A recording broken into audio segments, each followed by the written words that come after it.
The New York Times is reporting that during his first term in office, President Trump sent U.S. commando SEALs into North Korea in what turned out to be a failed mission. So here are the bullet points. U.S. military forces landed in North Korea in 2019. The goal was to plant a super secret device to spy on the North Korean side of the planned Kim Trump negotiations. The SEALs killed the crew of a small North Korean boat, probably civilians.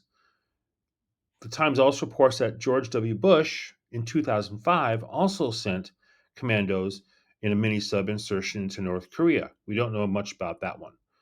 Um, After the 2019 raid, North Korean military activity in that area where the raid occurred increased. And also after this raid, North Korean missile nuclear belligerence seemed to increase. If the Times reporting is true and accurate, there are several big concerns here. The report clearly shows a failed raid. The spy device was not planted. The SEALs killed some people, likely civilians, and drew North Korean military attention to their activities. While the North Koreans probably knew it was an American action, this report will confirm it. Now that it is public, how will the North Koreans respond? More belligerence? Military action against South Korea? Military action against American troops in South Korea? That's a big one. Possibly more aggressive missile tests. North Korea does have nuclear missiles, nuclear armed missiles that can reach the United States West Coast. This could be very bad. Kim is a bit unstable. While freedom of the press is important, this article clearly states the sources of this news story are, quote, anonymous, current or former members of the U.S. military and government. Given the highly sensitive nature of our relations with North Korea, remember, the Korean War never officially ended. Um, could these sources be prosecuted for not just leaking classified information, but possibly for treason?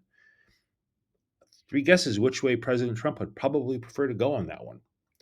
The alleged reason for the sources talking to the New York Times is the only positive SEAL missions that go well, like killing Osama bin Laden, get reported, while failures are hidden away. This is true. That's reasonable, but weighed against the possible damage to national security and the somewhat unstable North Korean leader, uh, who knows what would happen. This probably should not have been revealed. So hopefully Kim bellows a bit but takes no real action. If I were a betting person, I wouldn't bet on that. I think he's going to go weird, dangerous. I think Pandora's box of trouble has just opened up by the New York Times and their anonymous sources. What do you think? Feel free to comment. I'm sure there'll be more updates on this one as things progress. That's current events for today. Thank you.